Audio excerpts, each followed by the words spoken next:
ホラー映画「イット!」の殺人ピエロペニーワイズ。実はこのペニーワイズにはモデルとなった殺人鬼が存在するんです。1970年代にアメリカシカゴで起きた連続児童失踪事件。映画よりも恐ろしい残虐すぎる犯行とは一体。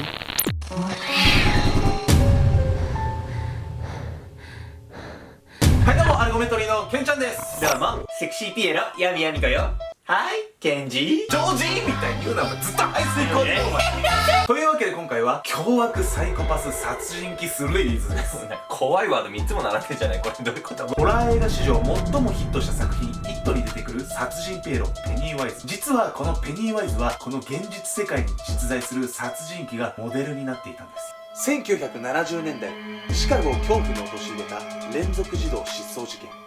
ピエロに扮したシリアルキラーの映画よりも恐ろしい犯行とは。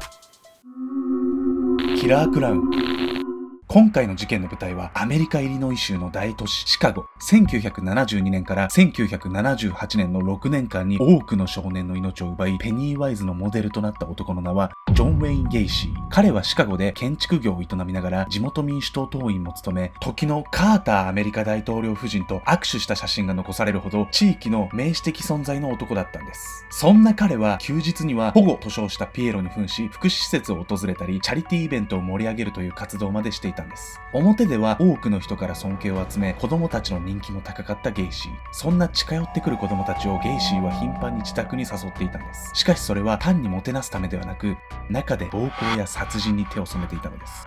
そう、ゲイシーのターゲットを誘う手口は、ピエロの活動などを通して知り合った少年を自宅地下室へ連れ込むというものだったんです。手錠をかけて動きを封じ、拷問。加えて彼はホモセクシャルだったため、少年たちに暴行を加えた後に殺害してしまうんです。殺害方法の多くは、少年たちが首にかけていたロザリオと言われる術状のネックレスにボールペンを入れ、ゆっくりねじりながら考察するというもので、死ぬまでの様子をじっくり観察できるように考えられた非常に猟奇的でむごいものだったんです。怖えな。1976年、ゲイシーの殺人にさらに拍車をかける出来事が起こります。それが妻キャロルとの離婚。キャロルがゲイシーが所有していた同性愛者の趣味嗜好品を発見したほか、未成年男子らをガレージに連れ込むのを目撃したことから、1976年に2人は離婚。誰にも干渉されなくなったゲイシーはその後毎月のように殺人を始めます。時には1日に2人を殺すこともあったんです。離婚成立の1976年から1978年の間に最も多くの殺人を実行していったのです。そんなゲイシーの自宅地下室は衝撃的な光景に包まれていたといいます。その光景とは。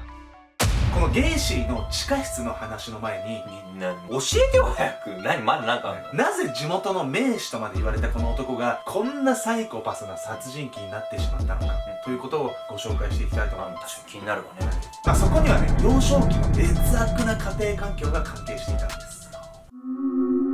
キラークラウンの幼少期。ゲイシーの幼少期はというと、父による虐待に耐えながら過ごす過酷なものだったんです。父は体罰に加え、ことあるごとにクズ、間抜け、オカマ、お前はホモになるのさとひどい言葉の数々をゲイシーに浴びせ、肉体的精神的苦痛を与えていました。その厳しさはゲイシーがパニック障害や頻繁に失神を起こす失神症を患ってしまったほど過酷なものだったんです。しかしそこまで自分を追い詰めたひどい父親にもかかわらず、ゲイシーは一切恨むこともなく、むしろ認められたい一心で職業訓練校に編入し、優秀な成績を上げ、さらにビジネスの専門学校へと進み、卒業後は大手靴販売店のセールスマンとして就職。入社して間もなく抜群の営業成績を上げ、さらに世界各国に存在する18歳から40歳のリーダーシップ研鑽を目的とした団体、青年会議所の有力会員まで務め、会議所の販売券の販売でも優秀な成績を残していたんです。さらに1964年、22歳の頃にはマリリンという女性と結婚し、マリリンの父親が所有していたフライドチキン専門店の3店舗のマネージャーまで兼任するようになり、ビジネスに地域活動に大活躍。常に精力的に動き回るゲイシーをいつしか周囲は眠らない男ゲイシーと畏敬の念を込めて呼ぶほどだったんです。ちょっとダセーな。これほどまでに働いたのは父に自分を認めてもらいたいからだったんです。そんな努力が実り、この頃父もゲイシーのことを認め始めていたんです。ところがそんなある日、ゲイシーは少年に性行為を強要した容疑で逮捕されてしまうんです。実は彼のホモセクシャルはこの時始まったことではありませんでした。そして彼が男性に走ったきっかけを作ったのは何を隠そう父親だったんです。18歳歳の時にガールフレンドと初めて恋に及ぶことになったゲイシーですが、その最中に失神の発作を起こして気を失ってしまうんです。それを知った父に、お前の中のオカマが登場したとバカにされ、それ以来ゲイシーは女性に対して恐怖心を抱くようになってしまったんです。親父ひでえな。少年に暴行した件でゲイシーは家族をはじめ今まで積み上げてきたものを何もかも失い、父親にも失望されてしまうんです。お前のせいだけどな。そしてアイオワ州男子強制院で10年間の服役という判決が言い渡されました。ところが持ち前の優秀さを発揮し、高卒の資格や心理学の資格を取得するなど模範囚の実績を積んで、刑期10年のところをわずか1年4ヶ月という異例の速さで出所したんです。しかしこの服役中、ゲイシーに衝撃の事態が訪れてしまいました。それは父の死。父はゲイシー服役中に肝硬変で死亡。父に認められることだけが人生の目的だったゲイシー。目標を失った彼の中に残ったのは歪んだ欲望だけだったんです。ここからゲイシーは殺人鬼キラークラウンへと変貌していったんです。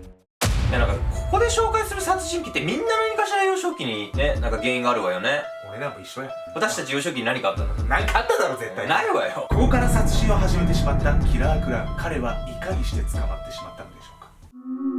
床下の光景。1978年、ゲイシーの建設会社にアルバイトの面接に行った少年が行方不明になったという通報が入り、ゲイシーはついに警察にマークされるんです。しかし、この時すでに民主党の有力な支持者として政治力まで持っていたゲイシーは人権侵害であるなどと主張して警察の追及を避け続けたんです。しかし、ゲイシーを疑い続けていた警部補ジョセフは綿密な尾行を行い、その結果、ゲイシーが裏で取引していたマリファナをガソリンスタンド従業員に渡していた現場に遭遇。殺人ではなく、薬物所持法の容疑でゲイシーを現行犯逮捕することに成功したんです。これがきっかけで警察はゲイシー宅へ捜索に入ることになります。そしてその捜査の中で床下の扉を開けた時でした。そこには衝撃の光景が広がっていたんです。その光景とは床下一面に整頓され埋められた29体もの遺体だったんです。さらに床下に入りきらなくなった4体の遺体が近くの川からも見つかり、計33体が発見されたんです。殺しすぎだろ。その中にはアルバイトの面接に行き行方不明になったあの少年も含まれていました。ゲイシーは1972年から1978年の間に9歳の男の子から20歳の男性まで33人に性的暴行、拷問をした後に殺害。凶悪な連続殺人犯だったことが明らかになったんです。そして1980年、ゲイシーは死刑判決を受けました。しかし彼はこれまでに蓄えた数百万ドルに及ぶ資産をフル活用して上訴を繰り返し、さらに模範的な態度により死刑の執行を免れてきたんです。ある時は多重人格を理由に、またある時は死刑制度そのものを相手として上告を繰り返していたため、ゲイシーの死刑を早く執行せよというデモまで起きたほどなんです。そうまでして死刑を回避したがっていたゲイシーですが、あるきっかけにより死刑があっさり確定してしまうんです。服役中、ゲイシーは自分に興味を持ち手紙を送ってきたジェイソン・モスという当時18歳の少年と文通を始め、モスに人殺しをした本当の理由を教えてあげると言葉巧みに誘い出し、大胆にも刑務所の面会室で殺害しようと強行に及んだんです。懲りねえなこいつ。しかし間一髪通りかかった看守によってモスは救い出され、このことがきっかけでゲイシーの死刑執行があっさりと確定したんです。間抜けだな最後。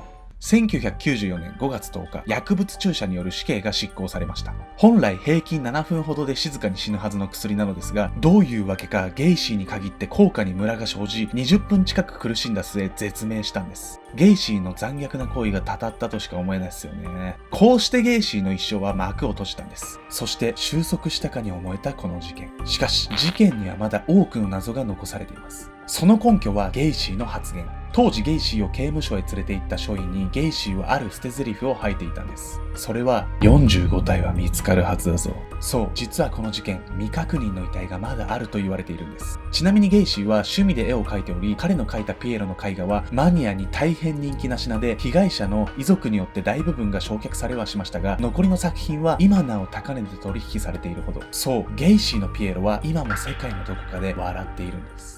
今日はですね、皆さんにご報告があります。聞いてない。なんとこの度ですね、アルゴメトリーの公式 LINE スタンプが発売されることになりました。